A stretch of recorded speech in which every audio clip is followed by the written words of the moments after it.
Nancy Prudhomme. I'm the project director of the International Center on Human Rights and Drug Policy, which is an academic partner and a project partner of the Human Rights Center in the School of Law at the University of Essex.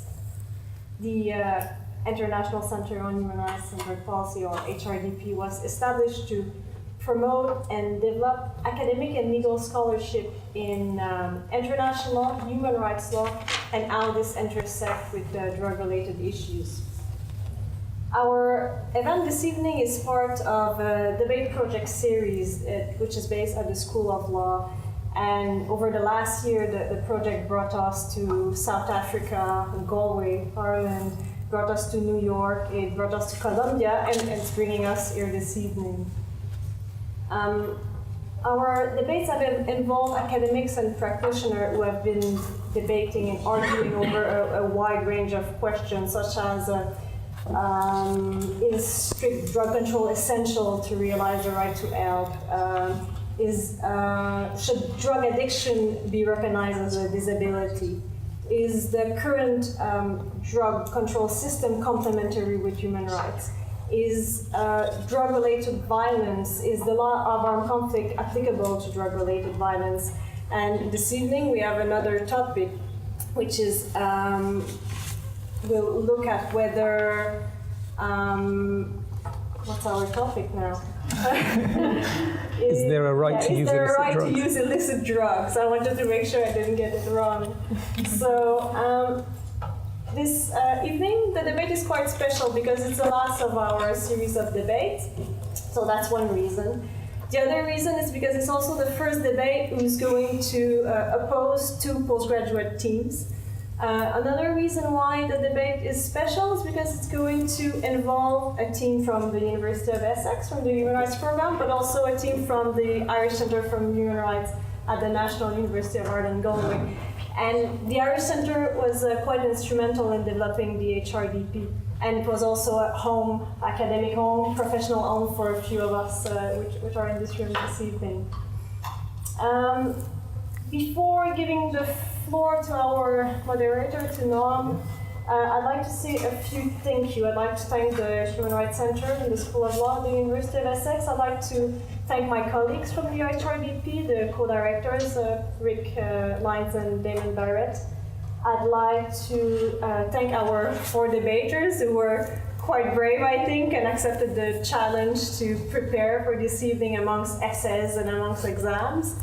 I'd like to thank our funder, obviously, the Open Society Youth Initiative, and especially Noel Selegzi, who's the director of the program and who's been very, very supportive throughout our project. And I guess I'll now give the floor to Dr. Noam Lubel. Most of you will know Noam in this room, but if you're watching online later on, Dr. Noam Lubel is reader at the School of Law at the University of Essex, and Noam is also the lead academic for the Project on Human Rights and Drug Policy at Essex. So without further ado, the debate is open. Thank you, Nancy.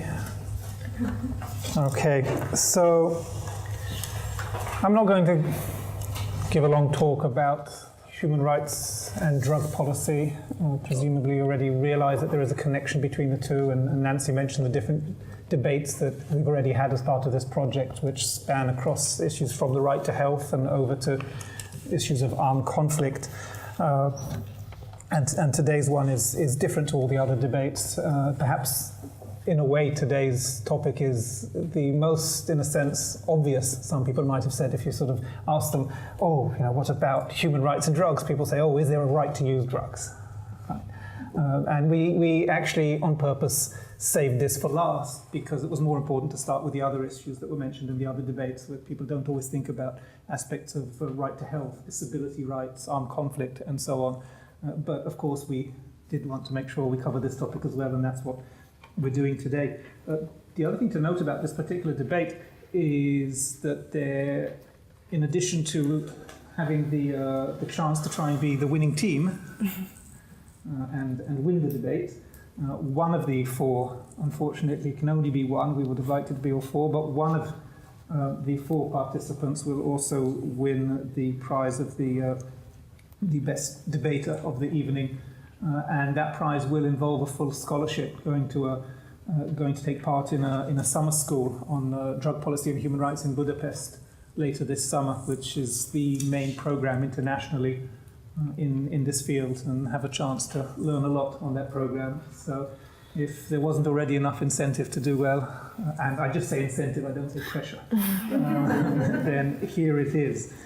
We have 4 speakers, and first on my left we have the team from the Irish Centre for Human Rights, National University of Ireland, Galway, and we have Daniel Morris and Susan Warren, and our team from Essex here on my right are Jantab Faiz and Saeed Korbonchev. And I probably mispronounced every single name there. Maybe Daniel. The name tag, so not. Let's stay up. Anyway. The format is going to be starting, I believe, with the Essex team. And we'll have one person from each team, so it'll be 10 minutes, 10 minutes, and then 10 minutes, 10 minutes. Each one of the speakers will present their arguments, and after that we'll have a series of rebuttals of 3 minutes each, where they respond to the arguments of the other team. Before we do that, what I want to do, and this one is just out of curiosity, but the later one is going to be the one that counts. So I want to do just a little vote here before we start. Just curious to see what people think about our topic. And our topic again is there a right to use illicit drugs? Okay. So if we were to ask you that question now, is there a right to use illicit drugs? Can all those who think yes, please raise your hand. 1, 2, 3. If I wait longer, will more people put their hands up? 3. Okay. And who thinks there is no right? 1, 2, 3, 4, 5, 6. Okay, and then there are quite a few people that haven't put their hand up as well. So we'll see what happens at the end. I'm curious, of course, the ones that didn't put their hands up, but also whether anyone will change their mind. But again, the vote that's going to count at the end, and don't let that mean anything, because I've been to plenty of these debates, and including some of the ones in this project, and I've seen how the vote at the end can be the complete opposite from what it was at the beginning, or not. So it's all still in your hands. All right. So we're going to go first now with Jantab, and you'll have 10 minutes over there. Nancy will give you signs for what, 3 minutes? 1 minute. A 3-minute warning, a 1-minute warning, and when the sign comes up saying no more time, it means no more time. I still have 2 minutes. Yeah. All right, the floor's yours.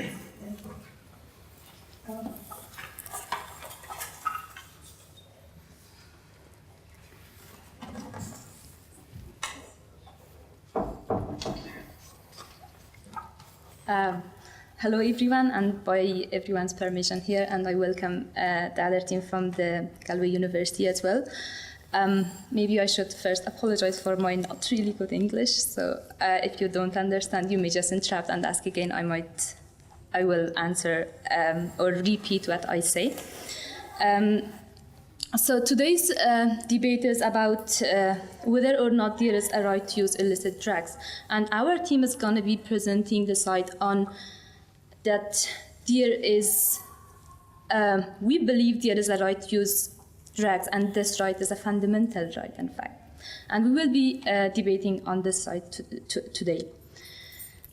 Because this topic is so huge, and if we talk about all different sides of the topic, it's going to be limitless, and therefore we will be limiting some points in this topic, and we will be talking only about this right, if there is a right or not a right to use drugs. That's all we will be focusing. Therefore, we will not be talking about legalization of drugs. We will not talk about sale or purchase or any other components that are going to be attached to this topic, like in large picture. Another point that we need to mention here is that we will be discussing only the human right to use drugs in democratic societies, as this is one of the main elements of a state which is democratic, that protects and respects human rights, not other states. Moreover, we also wanted to mention that there is a huge debate on the war against drug as well, and there has been a lot of information and discussion on that, and today's debate is not on that topic either, and we are limiting that discussion getting into today's debate. I wanted to give some facts about the war on drugs as having failed, and it's a fact by now that we are talking today, and that's why we are not including it as a topic in today's debate. The figures and statistics I want to say is that the trade on illegal drug is, according to the UN data, more than $320 billion, and with that, we have 200 million illicit drug users. This data is from the US as a country, and it says, like, in 1980s, there has been 40,000 US citizens in jails, and now, because of the war on drugs, because of all the policies that the state has come up with, because of all the restrictions that they have put on the right to use, human right to use drugs, from 40,000 people, it has increased to 500,000 people, and this many people are now in jails, and they cannot use their freedom of movement or any other rights. They are just behind the bars and sitting in the jail, waiting for the time to finish their imprisonment. Therefore, we consider this war as a failure, and we are not talking about this either.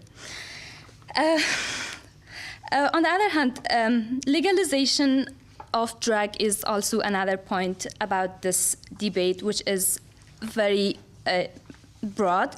And there have been states who have legalized or banned some of the illicit drugs. Among those states are Portugal, which has legalized. However, this has not. However, there are different statistics on it, and some people give different in the statistics when they gave information about these facts. However, banning of smoking and alcohol in the US has resulted in more violence and more criminal activities, and therefore legalization and banning of illicit drugs usually do not give there is no consistent information on whether it has resulted in improvement of the situation or in the failure of more violence and crime. Therefore, we are not talking about legalization, and the facts are only about the right to use drugs. Okay, so I'm gonna talk about as our topic of today's debate that there is a fundamental human right to use drugs, and I want to start with some of the facts that I have here. Human rights have been on the stage, and it has been protected for more than 60 years by now, with the Universal Declaration, which came up in 1948, and with this we protected individual human rights with this document. However, criminalizing illicit drugs means individuals do not enjoy this right. And there is a saying, a quote by Terry Goodkind, which I'm going to start this part with. He says, "Every person's life is theirs by right. An individual's life can and must belong only to himself or herself, not to any society or community, or he is then but a slave." We, by restricting individuals' right to use drugs, are making this society, making individuals be like slaves in the society, not themselves, not individuals who can take decisions consciously and with their intelligent logic and what they want to decide. this is one of the parts, one of the quotes that I wanted to mention, how illegalizing or restricting individual right to use drugs can affect individuals' decision making, and they go as down as to a slave. I'm sorry, but I forgot to mention that the definition of drugs when it comes to use of drug, it has been defined under international law, the United Nations Drug Control Conventions. There are 3 conventions that restricts in human rights to use drugs, and there is no definition or distinction between licit or illicit drugs. Sometimes some people might refer to alcohol as illicit in some countries, but we are not talking about that. We are just talking about those drugs which are illicit under these conventions, and the UN convention do not allow people to use those drugs. Although there is classification, but there is no distinction made between the licit and illicit. So we talk about only under the law, under the UN law conventions, when we talk about illicit drugs. Under human rights law, we have 2 conventions which are important other than Universal Declaration that we already said that protects all individual rights. These 2 conventions are ICCPR and ICESCR. Under ICCPR, we have Article 17, which talks about a right to privacy or private family, and it says no one shall be subjected to arbitrary or unlawful interference with his privacy, family, home, or correspondence, nor to unlawful attacks on his honor and reputation. The second part of this article says everyone has the right to the protection of the law against such interference or attacks. Here, when we talk about privacy, we are talking about individuals using illicit drugs in their homes, in their houses, alone by themselves, and it's not harming anyone. It's not harming individuals around themselves. It's not resulting in crime or any kind of harm to the society. And it does have, it is their own individual choice and their decision making. Therefore, interfering of state in such situations is almost like someone trying to enslave someone trying to interfere in an individual's life in their homes, and that's not lawful. It's, according to this law, interference into the private affairs, private family issues or concerns of an individual. And also, in some, at the same time, Article 18 and 19 talks about freedom of religion and freedom of thought, which we see it also as a right which protects individuals' right to use, individuals' human right to use illicit drugs. Sometimes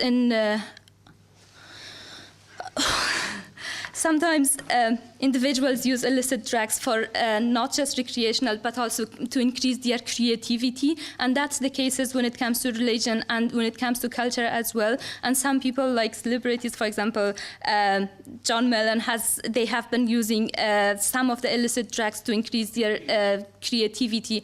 And it is also has in some societies cultural purposes and is part of cultural behavior of the people, and it has been used widespreadly and constantly for so long time that we cannot just stop it and cannot tell them they criminalize them and put them in prison while it has been part of their life for so long. If we take it as part of ICESCR, which again comes under right to religion and culture and as well as health, it's the state's responsibility to protect, provide, fulfill, and if there is a need, they should try to ban it by taking programs, benchmarks, and policies that's effective and can control. Or if people need, take it as a health issue rather than taking it as criminal issue and making it illicit for people who have been using it for so long time, and it has been part of their life and it's part of their culture and religious rituals as well. If I'm not, then I'm gonna have my another quote which says, "Happiness is when you think, what you say, and what you do are in harmony." And that's when people have the right to choose their own life, and they have the right to choose what they do with their consciousness, with their own intelligence, and they should be given this right as an adult to make this choice for themselves, rather than the government stepping into their life and telling them what to do or what to not do. Thank you.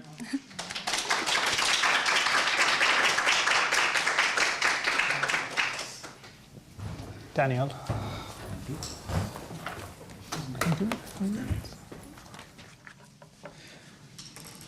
Hi. Right. I'd just like to thank the International Centre on Human Rights and the Drug Policy and the Human Rights Centre here at the University of Essex, and mainly to all of you for turning up and listening to us speak about this. It's a very interesting question. Is there a right to use illicit drugs? I'm going to break it down because I think there's a need, and analyse the term illicit drugs, much like Johantab did, and ask exactly what is a right beyond human rights, because I'm sure we're all familiar with what human rights are, but what is a right itself? Saying that, it is an interesting question, but I think it's pretty easy to answer. No, there's not a right to use illicit drugs. Legally, factually, in every way which affects our daily lives, there is no right. We can't turn to the EDHR, the ICCPR, and say, look, Article 31 provides us with the right to illicit drugs.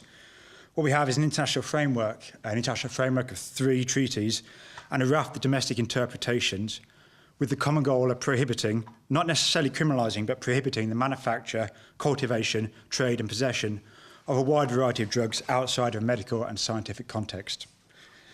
This debate might be a bit more of a fair fight if the motion was whether there's a right to use all drugs, including for medical purposes, but when we limit the question to illicit drugs, it is clear that factually there is no right. Is that the debate over? Well, rather than stand here for 10 minutes and say nothing, I'm going to address whether there should be such a right. And again, I'm going to argue no, and based on a philosophical grounding, that there is no right to use illicit drugs, but rather there is a freedom to use illicit drugs.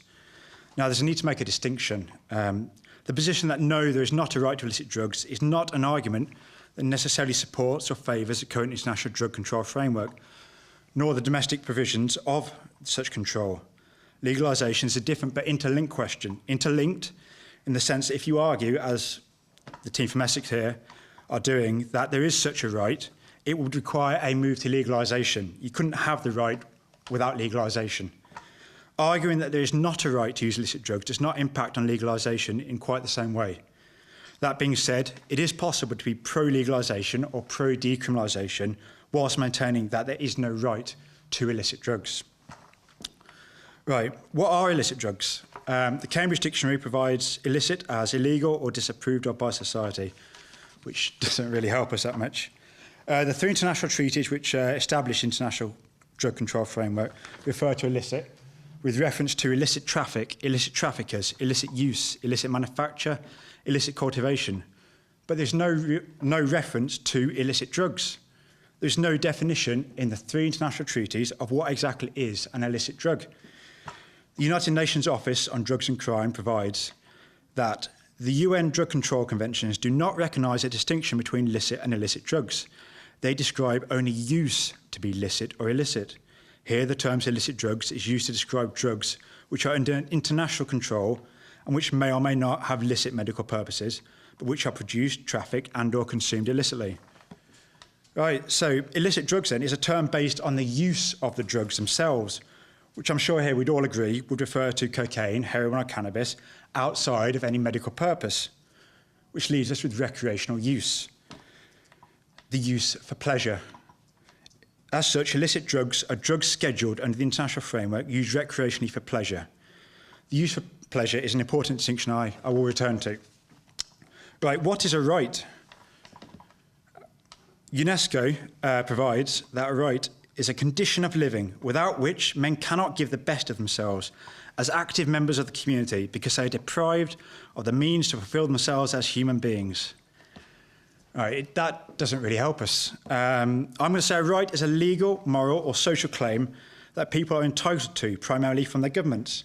You could also say that rights are fundamental normative rules about what is allowed of people or owed to people or under some legal system, social convention or ethical theory.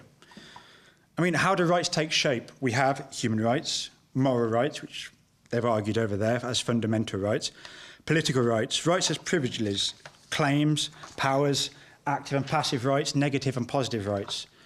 I'm not going to touch much more on rights. I'm going to leave that to the ethics team to argue and try and persuade you of. Rather than argue the negative and echo any arguments made, and let them persuade you the arguments of Mill ahead of Rawls or Dawkins, I'm just going to note there is no agreement on the existence of fundamental rights to start with. What are moral rights? I instead will argue that the reason there is no right to use illicit drugs is because there is in fact a freedom to use illicit drugs. Now, what is a freedom? You could say freedom is free will, liberty, self-determination, autonomy. I'm going to define freedom as the ability to conduct one's affairs without government interference. Unlike a right, no one has a duty to oversee or enforce this freedom. The government, however, still has an obligation not to unduly limit individual freedoms.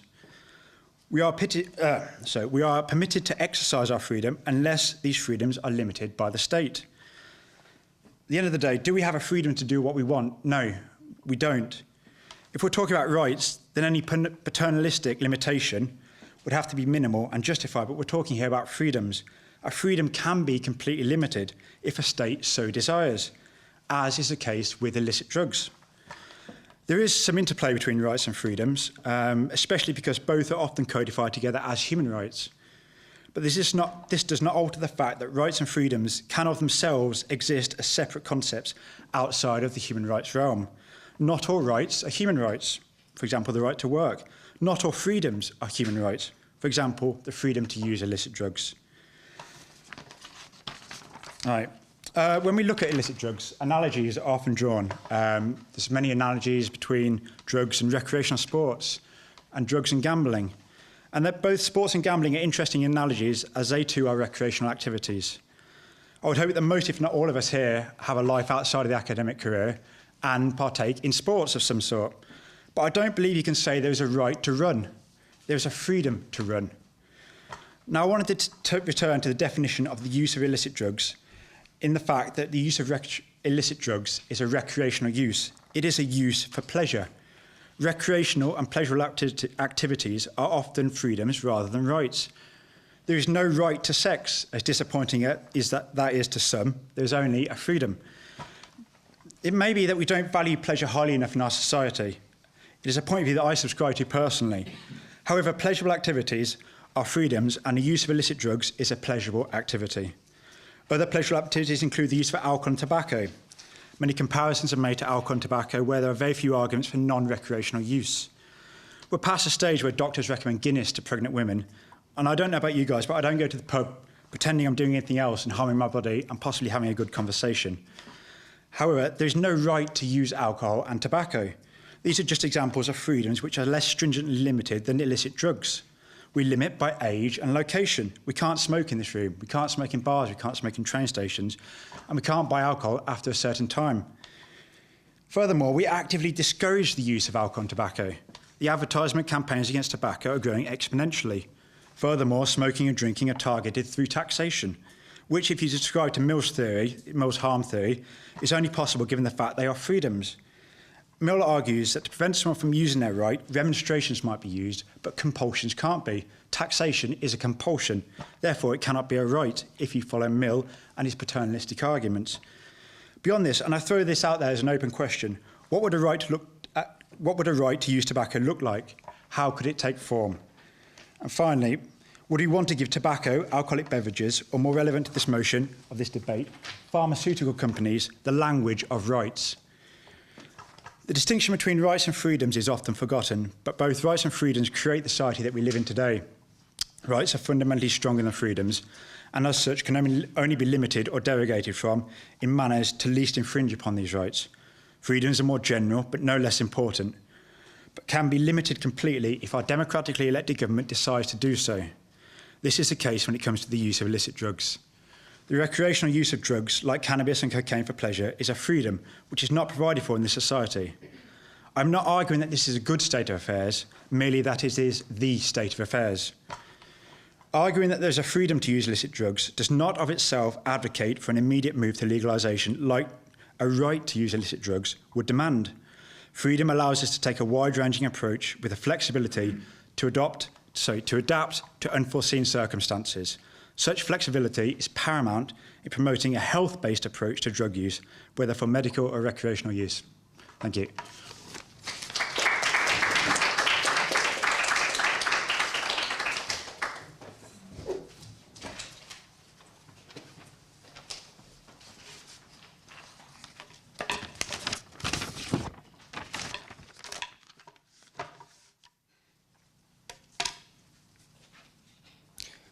Dear audience, dear guests, dear opponents, dear moderators, thank you very much for coming here to joining us for these interesting debates. Today we are discussing the very question, if there is a right to use illicit drugs. Thanks for our opponents, Daniel, who gave a really brilliant speech. I really like that speech. And in fact, this speech really assists us in understanding whether there is a right to use illicit drugs. Don't be fooled by the play of words between freedom and a right. Today we are discussing the very question, if people can use illicit drugs or not, and whether they should be punished for this, because the very problem why we are discussing this issue is because people getting imprisoned and punished for using drugs.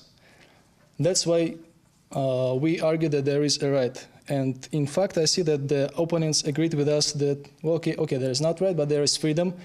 Nevertheless, people should not be imprisoned, should not be punished for this. And to be honest, I don't see purpose to argue any further because opponents agreed with us. But nevertheless, I will bring our arguments that we prepared for these debates in order to ensure you even further.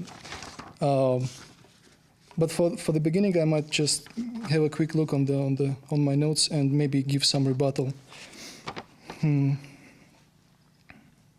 Basically, yes, we are talking about the same use for pleasure definition of UNESCO. Definition of UNESCO sounds as very vulnerable for abusive interpretation, and its use for pleasure, as you define pleasure, can be interpreted only for very essential things, like if it be subject to interpretation of the states, it's very abusive definition. So we cannot really apply it in this case.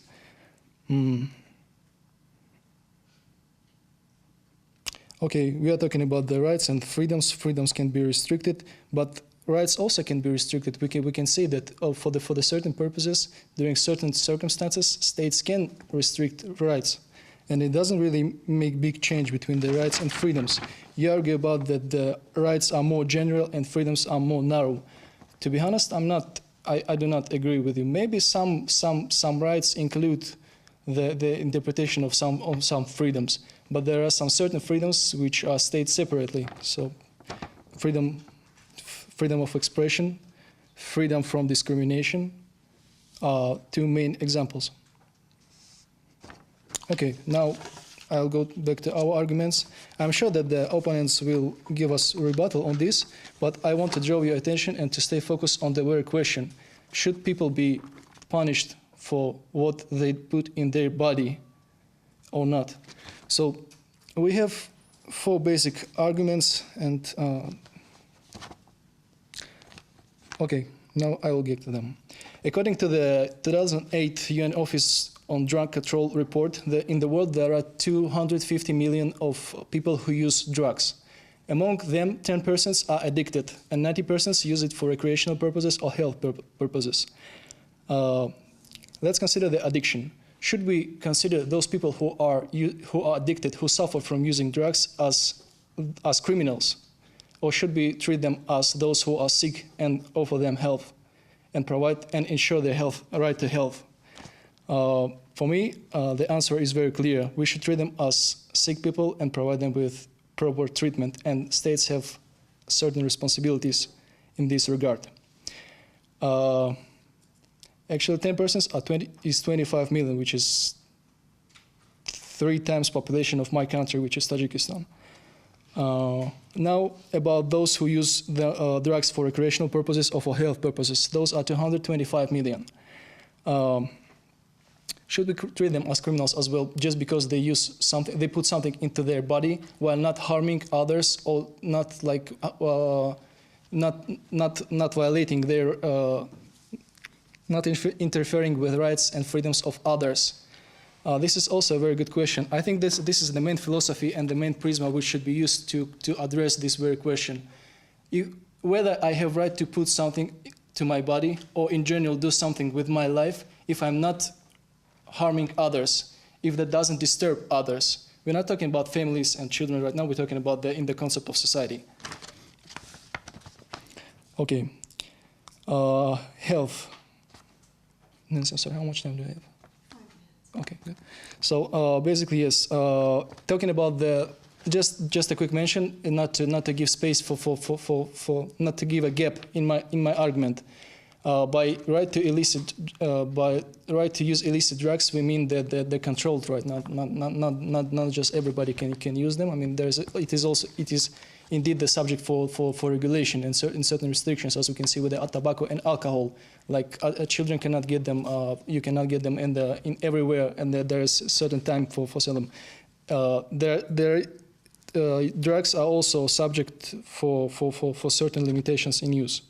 But we are not talking about this. We're talking about the main concept of using illicit drugs. Okay, according to Cyr, the next argument is about health and education. As you know, human rights are very interrelated with each other, and states by violating one right it leads to violation of other rights. So basically, in this argument, I want to mention these two basic rights as right to health and right to information and education.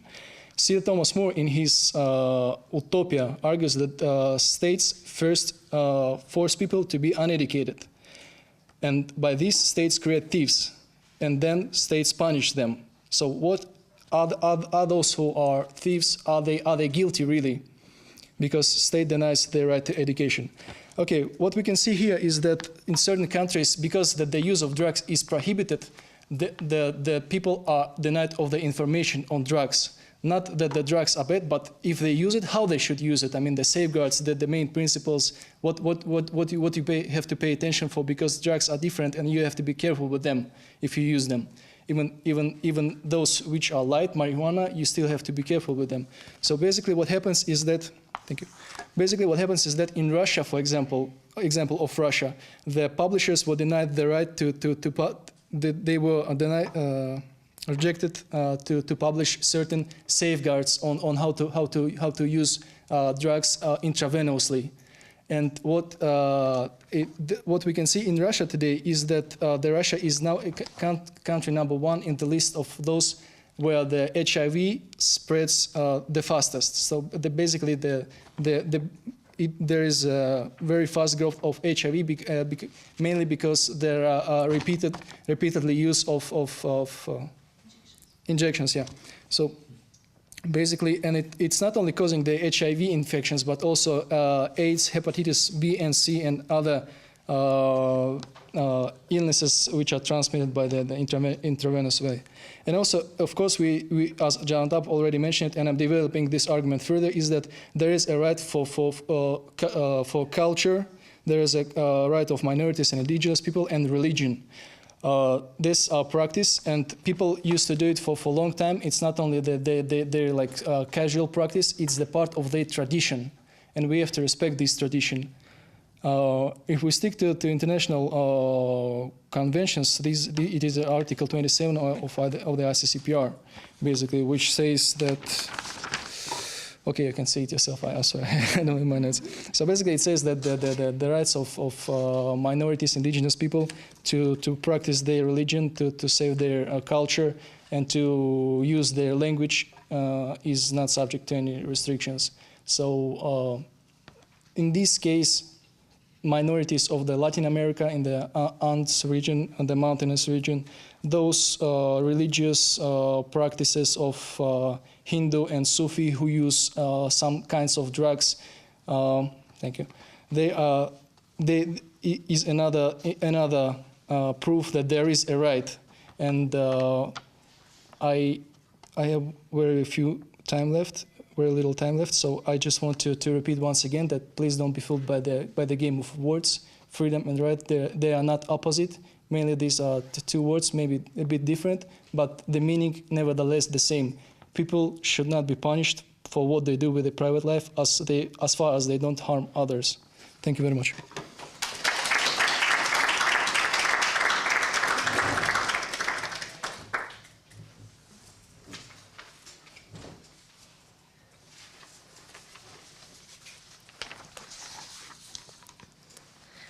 Okay. So basically, I'm going to touch on what Dan said, even though the Essex team disagrees. But as he stated, illicit drugs shouldn't be considered right, but rather freedom. And we would argue that they are two different things. Instead, we should be looking at this debate from a health perspective. We can ask, why is health important? I feel this goes back to a question that I've been thinking a lot about recently. What is the point of the drug control framework? Is it prohibition itself or the reduction of drug-related harm? I would propose that it is a health-based approach where the reduction of harm is the underlying foundation of our current framework. I'm not suggesting that this framework has achieved that, but regardless, I think that health is paramount. We can see this acknowledgement with the move to harm reductionist strategies, which step away from a strict interpretation of the framework, which puts prohibition first. Why will we move the debate on drugs, which has been prioritizing health, to prioritizing rights? This means making illicit drugs a right just for the sake of being a right. If you had a right to use illicit drugs, you would have to move to legalization because a prohibitionist framework would clearly violate such a right. This is not to necessarily say that we completely rule out legalization, but it should be one of many options considered when we use a health-based approach to reducing the harm involved in using illicit drugs. Legalization, framed from a rights-based approach, once again marginalizes health when health should be central to any strategy. Taking a freedoms-based approach to drug control allows us to prioritize health and offers a flexibility that a rights-based approach does not provide. Now for some practicalities surrounding this issue. If using illicit drugs were made a right, what would be the potential consequences of doing so? Firstly, what kind of right will we classify it as? Would it be a moral right? Or perhaps a human right? But if it was a human right, where would it fit into the human rights regime? Using illicit drugs surely cannot be seen as on the same level as other human rights, such as the right to life or the right to be free from torture. This brings us to questions about implementation. How would you regulate this right to use illicit drugs? How would you address infringements? Whose rights could be infringed upon? The drug user, the dealer, or what about the drug manufacturer? If you look at licit drugs, such as alcohol, there is no right to use this in the law. However, its use is permitted, but in a limited way. For example, you're not allowed to use it while driving or operating heavy machinery, and you must usually be above a certain age to drink it. Therefore, using alcohol will be considered a freedom that is restricted. Can you imagine the restrictions that we would put on the use of illicit drugs? With all the different types of drugs, which have many different effects on the user, it would be nearly impossible to set a general set of rules for implementation. The right to use illicit drugs would be so restricted that it wouldn't look like any other right that's in our legal system. Once again, including using illicit drugs into a rights-based legal framework would cause more harm than good. We can take an example from the United States to see what happens when we jump to a rights-based approach. In the Second Amendment in the US Constitution is the language, the right to bear arms. Generations later, the US holds the #1 spot for private gun ownership in the world. Is giving every citizen a right to own a gun or guns what the founding fathers of the US Constitution were referring to when they included this language in the law? We can't go back in time to find out. However, heavy weapons such as assault rifles and automatic weapons could never have been imagined hundreds of years ago. With the amount of gun violence in the United States, there are severely limited options for reducing gun harms because of this right to possess arms. I don't want to make a direct claim that all gun violence in the US is because of this right to bear arms, but the correlation between the two should be noted.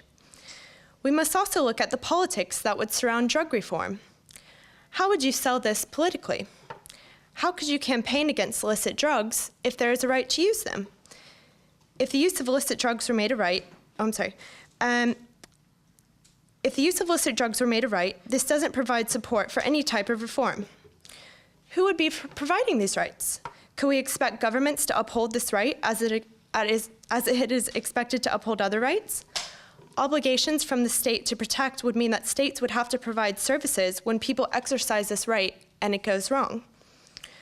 Who could be held accountable for an accidental overdose or a drug-related death? Would people look to the government for compensation because the use of these drugs would be a legal entitlement? Or perhaps in the case of drug addiction, if someone could no longer afford drugs, would they then expect to be getting free drugs from the government? These questions show that using illicit drugs is not practical, and it doesn't work in theory. The limitations involved if using illicit drugs were to be made a right would be extremely stringent. What kind of restrictions could we even imagine being put on these drugs? Would age, mental well-being, and physical health be used to limit some people from taking certain types of drugs? Would the use of drugs operate on a license-based system? What about with issues of using in the workplace, for example? Would employers be able to drug test you? Could they under the law? Would you be able to use illicit drugs at work, i.e. within office hours? Or, let's say, with your coworkers, for example, at the weekends? Drug tests cannot tell at which specific time you've taken a drug. So what intoxication levels would be acceptable at work if employers could test you for these illicit drugs? This would apply to driving as well. What about for pregnant women? This is a whole debate in itself that I won't get into, but it is important to consider all of the possible restrictions that could be imposed on such a right to the point where it wouldn't look like any right we currently have. Much like the early American settlers could never have envisioned automatic weapons, we don't know what kind of drugs might be developed in the future. Maybe some drugs might be developed that are especially detrimental to the health of users, so making the use of illicit drugs a right could be potentially very problematic. Without meaning to sound presumptuous, if any of you are as interested in TED Talks as I am, you'll know that drugs to alter the genetic makeup of people are fast approaching. The possibilities are scary. By providing a right to use illicit drugs, we are locking ourselves into the unknown. A freedom allows for laws that can evolve with the development of new drugs from a health-based approach that are not included in a rights-based approach. At the end of the day, we are trying to move the system of drugs to the point where we have users rather than abusers. Isn't the point to remove the negative stigma and negative aspects from drug use? However, creating a right to use illicit drugs does not advance this cause legally, politically, or in any real way. If we have a right to use illicit drugs, does this mean that there is a right to use licit drugs? How would this impact pharmaceutical companies or people, say, suffering from HIV in sub-Saharan Africa? How would this impact the world? Could you imagine the power that we could give to pharmaceutical companies if this right were established? I'm not necessarily suggesting that having a right to licit drugs would necessarily be negative or positive per se, but you must consider the consequences and how other rights and freedoms would be affected if using illicit drugs were made a right. If health is central to the drug control framework, as Saeed touched on that it was important, then making illicit drugs a right would be neither beneficial nor useful in helping to reduce the health harms of drugs, which is supposed to be the point of the drug control framework. Thanks.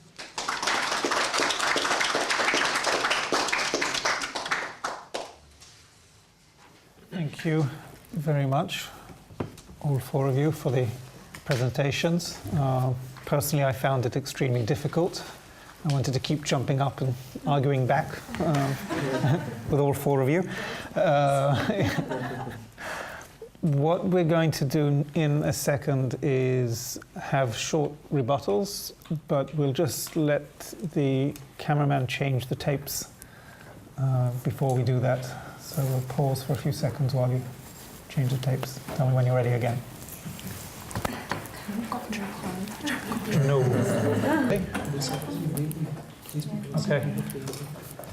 All right. We're going to continue now. Each speaker in the same order will have a maximum of 3 minutes and no more for a short rebuttal, and then we'll have a few minutes for questions from the floor. Okay. You can stay here if you prefer. But we want to do it from, is that all right? Do it from there? Yeah. Okay.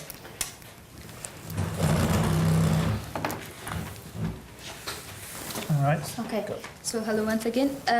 One of the things I would like to mention here is the fact that the world has been trying so hard for so long, and we see the result.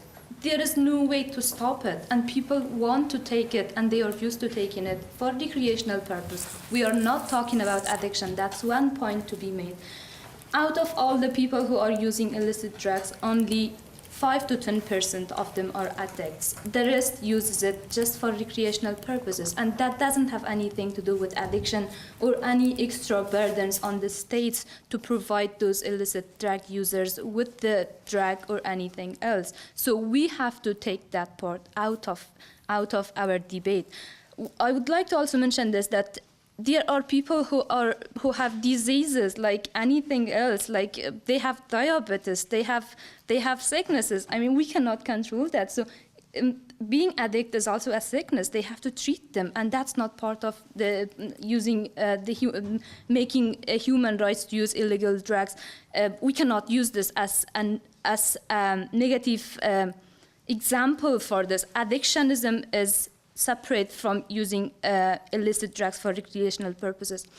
The other part I wanted to say is our opponents just mentioned that prioritizing a right-based approach is harmful, and it's gonna bring more problems to the government health-wise, and so we need to take it as a health problem rather than as a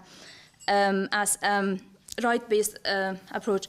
The problem is that's our concern. As for unless using illicit drugs do not become a right and it's not regulated, how can we have access to those people who are using it? How can we make sure they are using it safely and without any problems? That's why we have to give them information. We have to give them data so that they can use it rightly, and we are not going to have crimes and violence and other things. That's why we need a right to use illicit drugs, so that we have a track of all those people using, and we can give them the right illicit drugs, not those which are produced by criminal gangs and sold by those gang groups, and the money is gone to the pockets of those people who is gonna support and invest on arms and such things as terrorism and so on.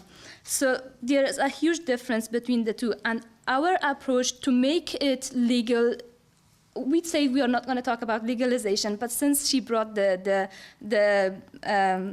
argument, we have to rebuttal. So legalization could be, or the right to use drugs means we have the track of people who are using these drugs, and the state can regulate it. Thank you very much. Thanks.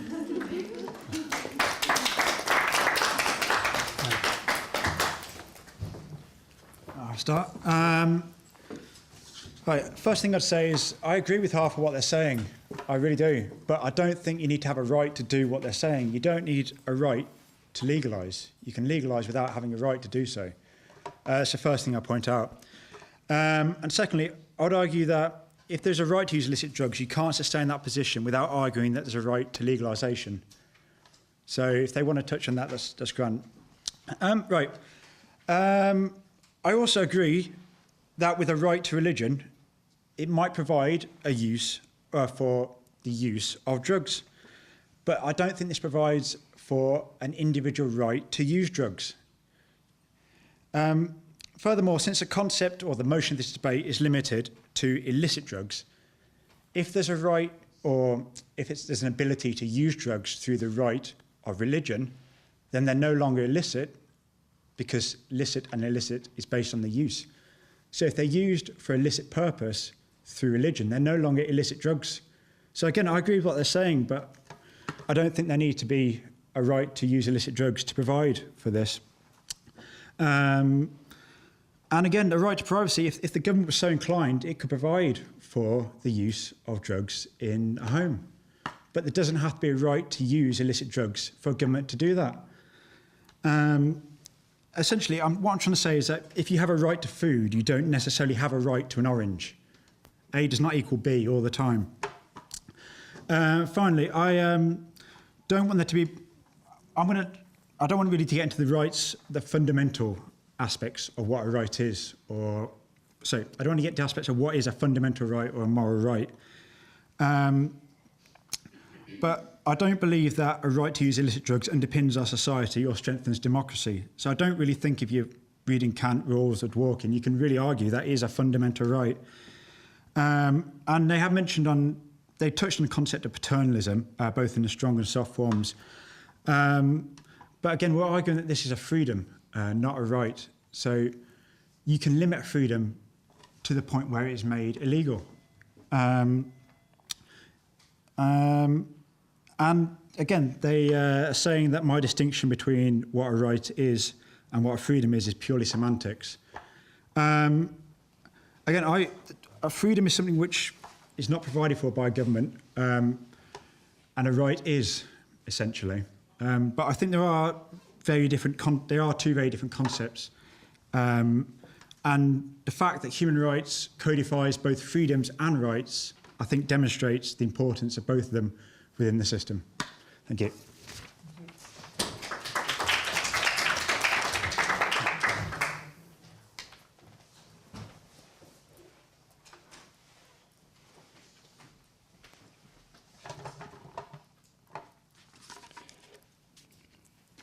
So basically there's only 3 minutes and I have very much to say, but I will address on the key issues. So first of all, I'll start with speech of Susan. Very good speech, indeed, very much, thank you. Basically, the example, the opponents did not address our arguments, and in part they agreed with our arguments, whereas in particular Daniel agreed with the right of indigenous people and their religious practice to use drugs. So, Susan brought the example of guns and weapons.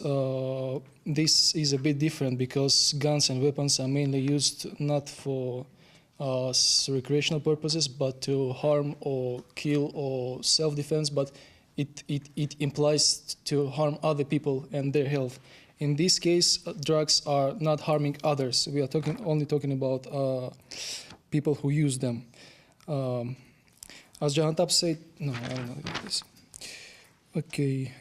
Also, you were arguing about the pharmaceutical companies and those who produce drugs. Again, the question today is there a right to use, not to produce, not to sell, not to smuggle? So we have to concentrate on this. Further, Daniel, orange, although there is a right to food, there is no right to orange, but orange is a food, so I don't see how it makes sense here. And also they argue about the democracy, but one of the main principles of democracy is that everything that is not prohibited is allowed. And we only prohibit the very necessary parts and aspects of person's life. Our team argued that drugs are not part of this necessity to be prohibited, and it's not harmful for others. I'm not sure how much time I have. 1 minute. Okay, so basically summing up our today's presentation, because we don't have any more time to speak, our team brought very good examples on there is a right to use illicit drugs. The opponents did not rebuttal them and particularly helped us with this and agreed that there is a right in certain particular circumstances, maybe not in overall. And finishing my speech, I would like to bring you an example of the poetry of the famous Persian poet of 11th century, very famous philosopher and thinker Omar Khayyam. It was said in 11th century. Sorry for my translation. You will not see any beauty of poetry here, but at least you will get a sense. Wine is prohibited. Only there are 4 conditions. Depends who drinks, with whom, when, and if moderately. If all these conditions are observed, all those who are mentally healthy are allowed to drink wine. Thank you very much.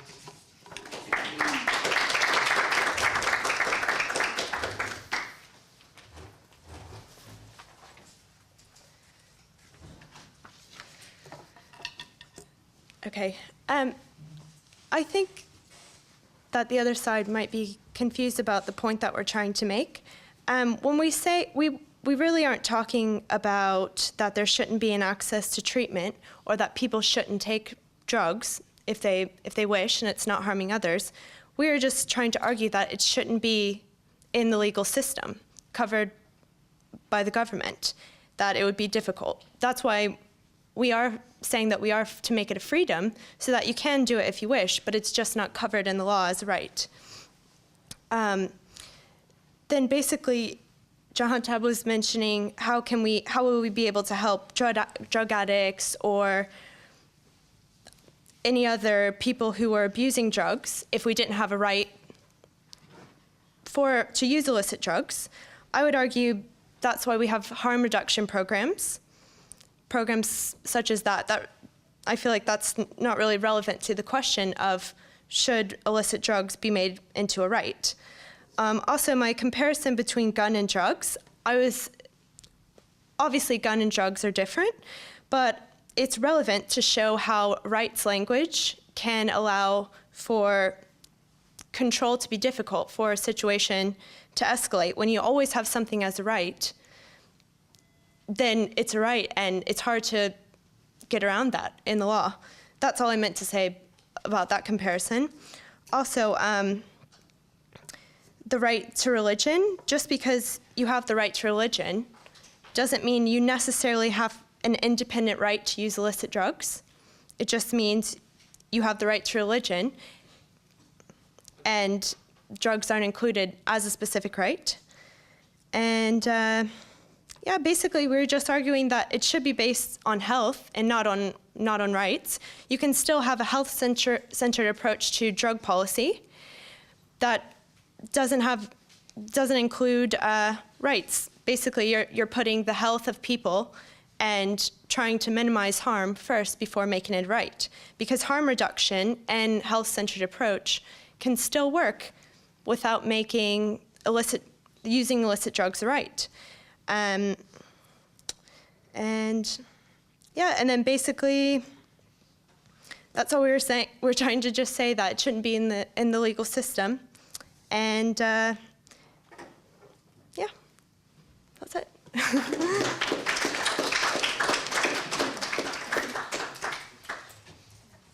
Okay, so we're going to take a few questions now, and if you have a question, please make it clear who the question is directed to. And those who are answering, try and be brief in your responses. Let's just say that if you go beyond 2 minutes in your response, you're going to be told to hurry up and then end. All right, that's going to be part of it as well. So, any questions? Just a quick question Julie, to you about the rules. To me about the rules, okay. Are these questions going to go towards the decision on who wins the debate? I don't want to be responsible for that. The questions are to further clarify the positions of the two teams. After the questions are done, I will just return to the teams just to see if they have one final point to make. Not a speech, but one final point to make, and we'll then take a vote. Okay? So feel free to ask. 3 minutes each to provide concluding 3 minutes per team. per person. Per person? Is that what was? That's what was agreed, right? Concluding remarks? Yes, do you need that? If All right, if you want. if necessary, Okay. up to. Okay.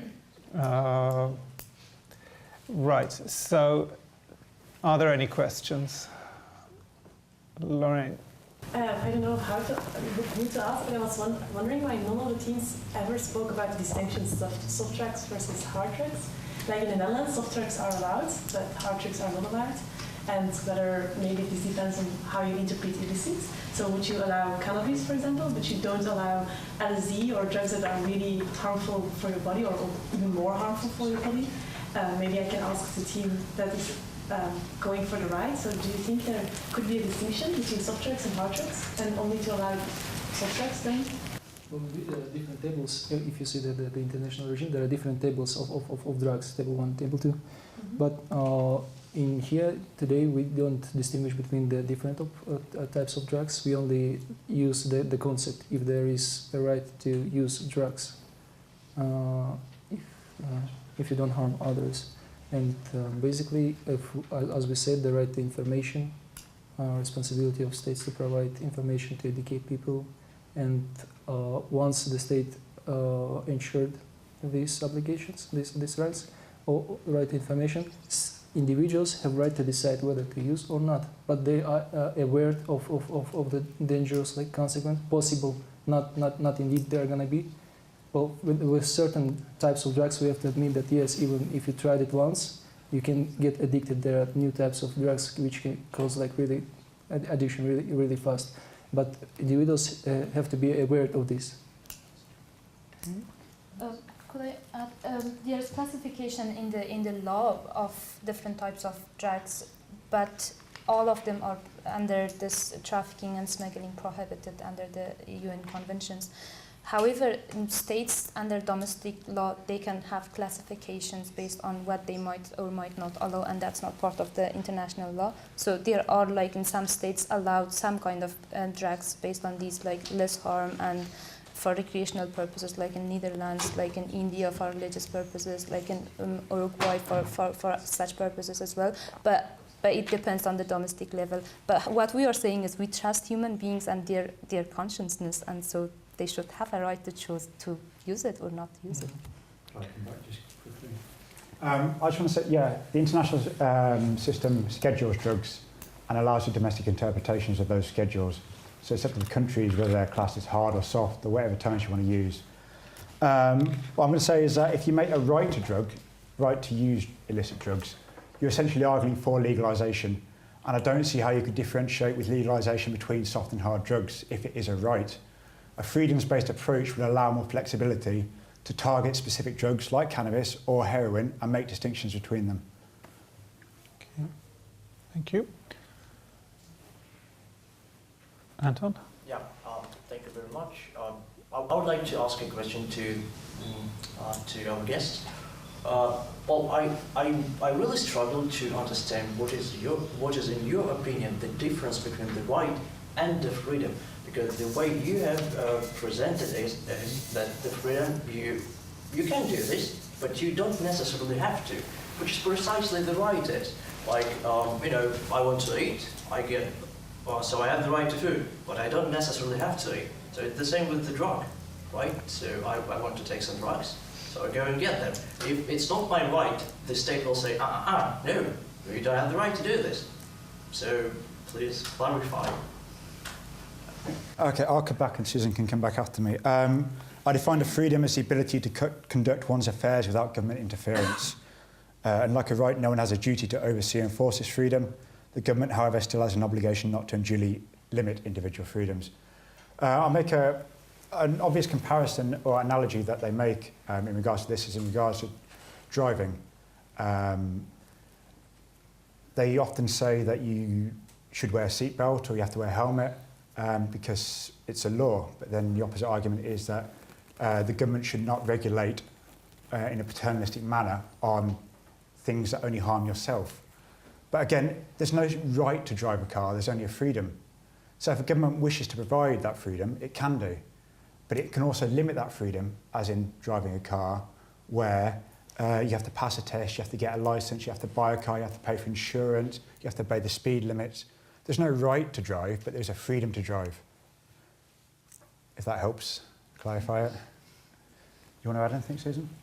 Yeah, but I think you're viewing a right as just you have the right to do this, but you're not necessarily looking at it from a legal standpoint. That's what we're trying to see it as. That's why we were trying to differentiate rights and freedoms. So basically, freedom is, you're free to do this, you're free to do that. But a right, the state has to protect that right. It's obligated, such as right to life, right to be free from torture. The state has positive and negative obligations to both uphold that right, So they have to provide for that and protect you from it.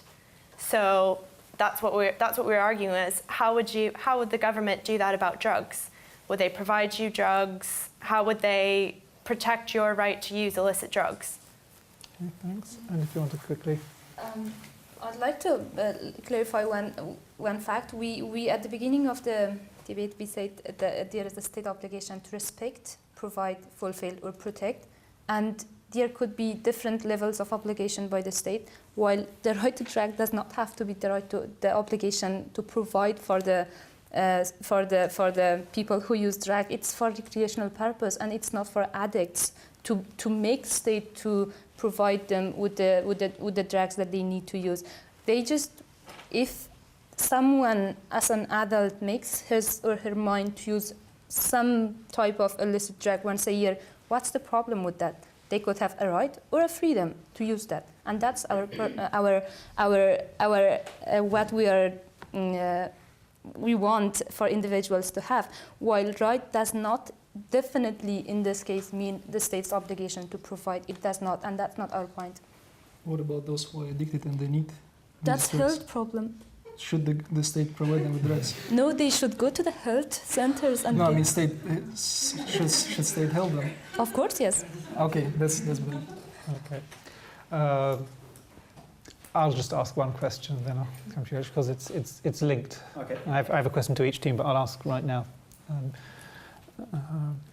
The Galway team on this issue of freedom or right, because Dan, you made the analogy to freedom to have sexual relations or freedom to engage in sport. So if that analogy holds, then in your view, the government could restrict having sexual relations and restrict until certain age limitations. But we're talking here about a total ban. So my question is, because we're saying that a total ban on illicit drugs, so equally could you say, would a government be allowed to have a total ban on having sexual relations or total ban on playing sports? You've got to remember, according to that government analogy. is a democratically elected body, so I don't think they're going to be democratically elected if they're going to prohibit sex. But I'm saying that a democratically elected body has the ability to rule on such issues which are freedoms. Mm-hmm. So they could. Okay. All right. And I have a question for you, but I'll save that for later. This was just linked follow-up. Rachel.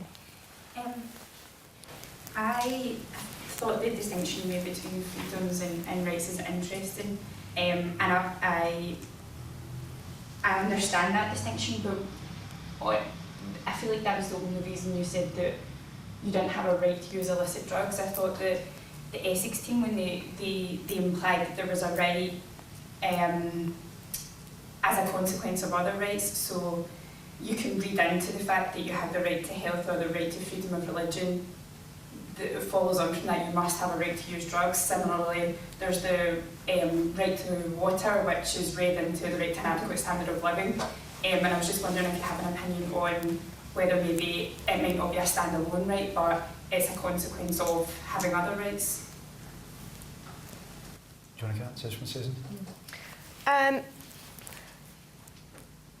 I mean, we're basically trying to see it more as like, I guess, a civil liberty than an actual right. And like we were saying, Well, I think I don't think the fact that you have a right to religion automatically entitles you as a Rastafarian to the right to use drugs.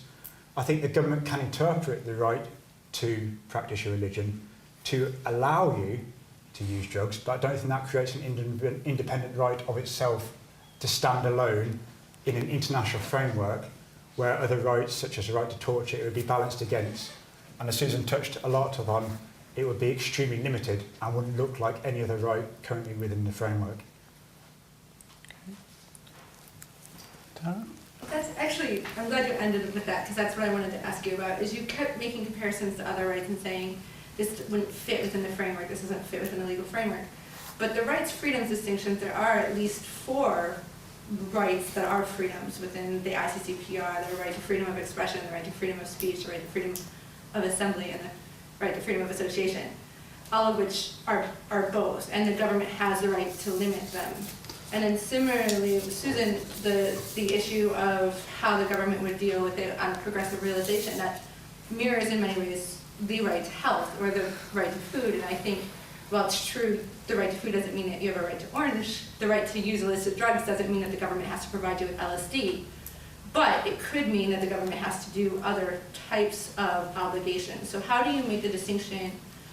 How are you seeing that there's not a corollary, or how do you make this? Sorry. No, I understand. I understand what you're saying. No, it's an issue I struggled with when I was asking some friends, and they said, "Yeah, but you have a right to freedom." I was thinking, But then I was thinking, well, then you have a right to rights, and if you don't think you have a right to rights, you're really twisting the concept semantically. I'd say that. Okay, some freedoms are codified as human rights, not as rights per se. The definition or the distinction between freedoms and rights still holds outside of the human rights spectrum, if that makes sense. That's where I draw that line. So you have, there's no right to work, so I would say there's a right to work, but there's no human right to work. Sorry, I'm going to stop. Okay. Susan, did you want to comment on the limitations and the way the right looks? We're just looking at it from a practical matter of how would you really put it into law and put it into practice when there's so many different types of illicit drugs, and then we were saying just about restrictions. Okay, if you did do it and it was a restricted right, it'd be, okay, but you can't do it if you're pregnant, and then you can't do this drug at this time of day, or if you're working in this job and you can't do this and that. That's why we were saying it doesn't make any sense to make it a right. It makes sense to be freedom, which gives you more of a flexibility to have certain restrictions, but it's not governed necessarily through the legal system to say, okay, you have a right to do this, we have to protect, we have to have positive obligations for this right to provide for. And just like, but if you were a drug addict, how would you could use, okay, well, I have a right to illicit drugs, so if I run out of money or for some reason something happens, or I don't know, any other reason, government should provide me with this drug because it's my right. Anything else? No? Okay, in that case, I have a question to the Essex team. And that is, you've made the argument that the government shouldn't be punishing, but I think your examples also showed that some restrictions in the world of human rights can exist. What if government simply said, that's fine, in principle, maybe there should be a right, but we have determined that the consequences overall of such a right would bring with them harm to health and harm to the greater society, and therefore, on balance, we feel it's proportionate to simply say, we are prohibiting the use of drugs, even though in principle maybe that right was there, but the restriction actually can be a proportionate measure to simply say they're all restricted. What's your view on that? I think that's how it has been going so far. Like, not in that level, but to some extent by some countries. But the problem is it hasn't helped. It should be a right, just a right. People should be able to use or not to use it. Just like we have a right to speak, we may or may not use it. The drugs should be the same, I think. And it's good if it's like that, because once it becomes legal, I'm not talking about legal, once people have the right, then information would be authentic and they can have access to this information and make effective use of those information that is provided by the state on a responsible manner and for a purpose that is bigger than just criminalizing and putting people just for using their basic rights in the prison for so long time. It's not just that, it's also about the whole process. Just because it is not right to use illicit drugs, there has been so many crimes happening in the world, and also in the basic level of production, there are so many people whose rights are being abused, who are being breached, and who are facing so many problems. And if it becomes like the right to use illicit drugs a right, I think it can help to solve so many problems in the face of the world right now. Said? I agree with Janta, and additionally I would say that I think in theory it is possible to restrict if there will be a right to use drugs, if there will be a situation which satisfies the certain criteria for restriction, as for purposes of health, public order. For example, if in the country there are only just the right being established on the national level, for example, under domestic legislation, and people started to use drugs without knowing the consequences, without like having awareness of this, and there are high rates of, for example, death from overdose. I think in theory it is possible to restrict this right, but again for certain time, to take certain measures to eliminate these negative consequences, and then to restore the right to full extent. Okay, thank you. Okay. We will give each one of you a chance for a brief final word. Again, this isn't meant to be another long presentation, but simply if there's any final point you want to make or to conclude, I think we'll just go along the table. Susie, do you want to start? No, I'll go. Essentially, I think the paradigm of prohibition has failed. I mean, I don't think prohibition works, but I don't necessarily think you need a right to move to legalisation. In fact, I'd say a right would provide a rigid system which would demand immediate legalisation, whereas it's a jump to the alternative paradigm. The paradigm's failed, so what do we have instead? Well, let's look to the left. There we have the right to use illicit drugs. People are arguing for it. But I don't think we should take the first option available, even though it might look nice. And I'm talking to a room full of human rights scholars and lawyers and social scientists. I'm saying don't make a land grab. We don't need to impose our views on this. We can access it through the right to health. And I think a freedom it's not a solution, but it provides a flexibility, it provides a fertile environment for a new approach to be constructed. Thank you. Susan? Just that taking rights-based approach on the use of illicit drugs doesn't fit into our legal system. Well, it's 2013, and despite past efforts from drug war propagandists, society is starting to realize that maybe prohibition approach to illicit drugs is not the answer. However, many states have been looking at other options, such as harm reduction programs, which is a health-centered approach to drug control. Basically, making the use of illicit drugs a right, I believe, would hinder this progression. It'd be a step backwards.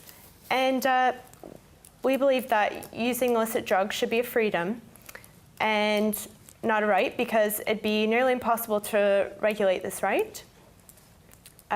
Who we hold accountable for these rights, and it'd be difficult to promote against the ill effects of, for example, the harmful effects to your health for illicit drugs. If it was a protected right, basically if you had a campaign, you'd be saying, you have a right to use illicit drugs, but we highly discourage it. So it just doesn't make any sense. Thank you. Okay, I just wanted to make one point too. Like at this end of the debate, legalization does not always mean having a right to use illicit drugs does not always mean legalizing drugs. It can be just decriminalized, and people can plant those drugs they use in their homes, and that's another solution which is used in some places, and that's a right solution for people who do not want to spend money on the black market. And we would like to again confirm once again that we trust human beings and adults can make their mind on whether to or not to use drugs, and that should be a right, and people should themselves decide whether they want to or they do not want to use it. And it's for recreational purpose, it's not for addiction. Not all drugs make people addicted, and there's only 5% of the people who have been using drugs and became addicts, and it can be for any other diseases as well. It can be for any other purposes and reasons. They could be people who use it not for recreational, but because of some mental, social, political, and other stressful situations could have faced and could have started using drugs. But the problem is there are drugs and people are using it. So we have to make it a right. And once it's a right, states can regulate it, and they can have better control over the drug users. Well, there is nothing really much left that I can add to the John Top speech. I would just say that, as a conclusion, I would say that the debates, I think they were successful in general, and the both sides generally reached the agreement regarding the most sharp questions, except for the terminology, freedoms versus rights, and some practical aspects that were raised as practical challenges to the regulation and establishment the right to use illicit drugs. Overall, the parties agreed that in certain situations there is a right to use illicit drugs, and we also agree with that, but we argue that there is a wider perspective on the right to use illicit drugs. This right is subject to certain regulations, and but not total prohibition and taboo as we can see it today.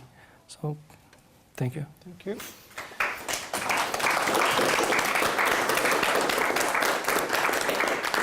Okay, so first of all, thank you to all four of you. What's going to happen now is, before we take the vote, I'm going to ask you all just to stay put for 2 or 3 minutes.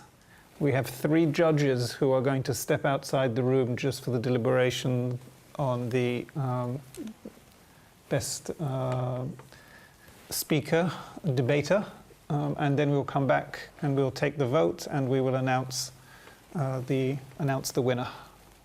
Okay, and that gives you a few seconds to think about how you want to vote. All right.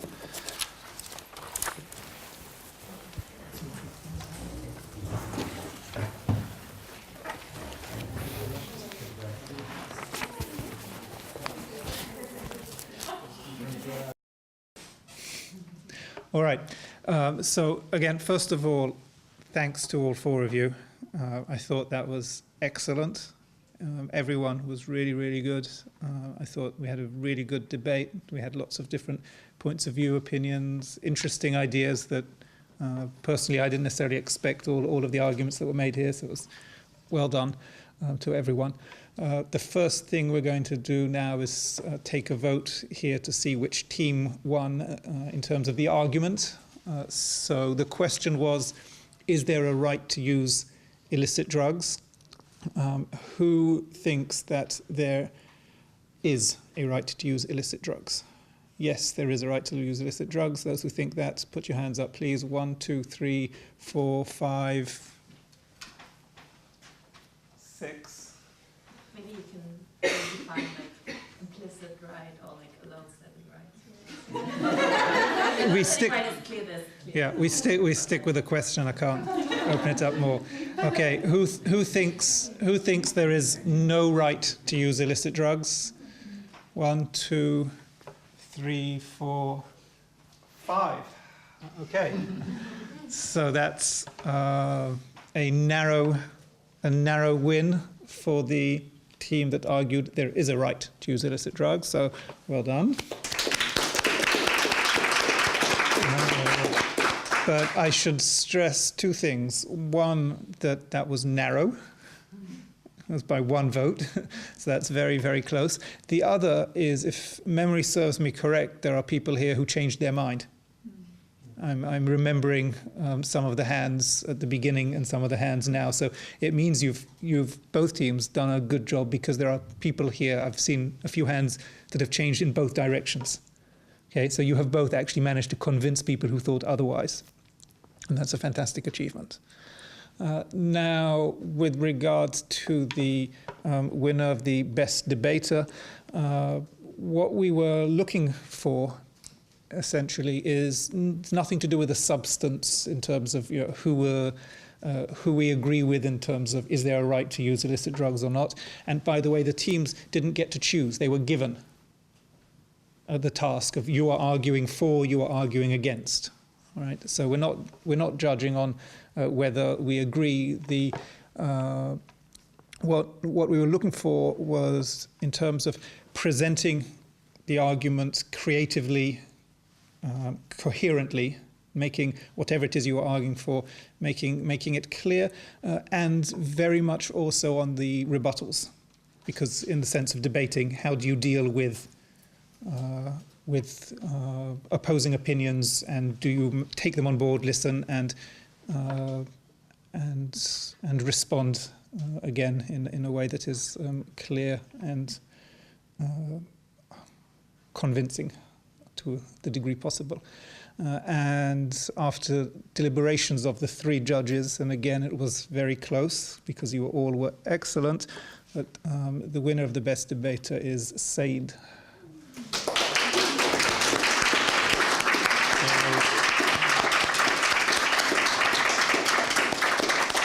So congratulations to Said, and you'll have the scholarship to attend the summer course.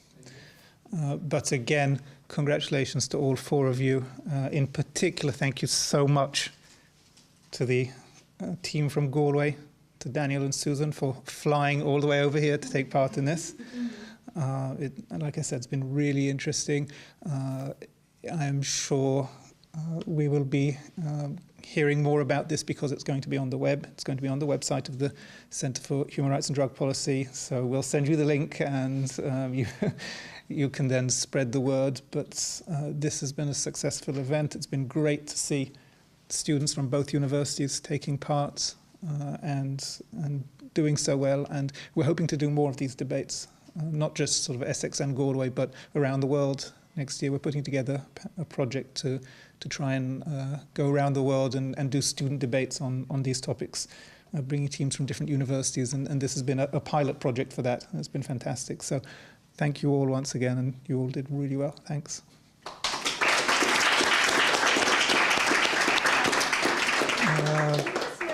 Since they were assigned their side, can we know which of them actually believed in what they Interesting. Now, okay. Well, two things, though, before I forget also. We're going to be going for dinner, the four of us. If anyone wants to join and carry on the conversation, we won't be able to pay for your dinner. We're going to pay for your dinner, but we won't be able to pay for, but you're welcome to join us. We're going to go to the noodle bar on campus right after this, so that's up to you. And yes, now if we asked... Sorry? First round of beers, though, are on you right now. Let's see how many of you come. I'll take So, if we were to ask the four of you now, is there a right to use illicit drugs? Now, who would say yes? Yes. Okay. And right to use there is, okay, and if we say, and who would say there is no right to use illicit drugs? Technical, all right. Okay, interesting. So actually it's pretty close. Did you start that way, or did you guys just convince yourselves eventually over time? I don't know. I came into it with no expectations, and I don't think I'm coming out of it with an answer. So. Okay, well, this is more that if you want to come with us, you can carry on talking about. But thank you again to everyone also for coming. I hope you enjoyed the event. Thank you.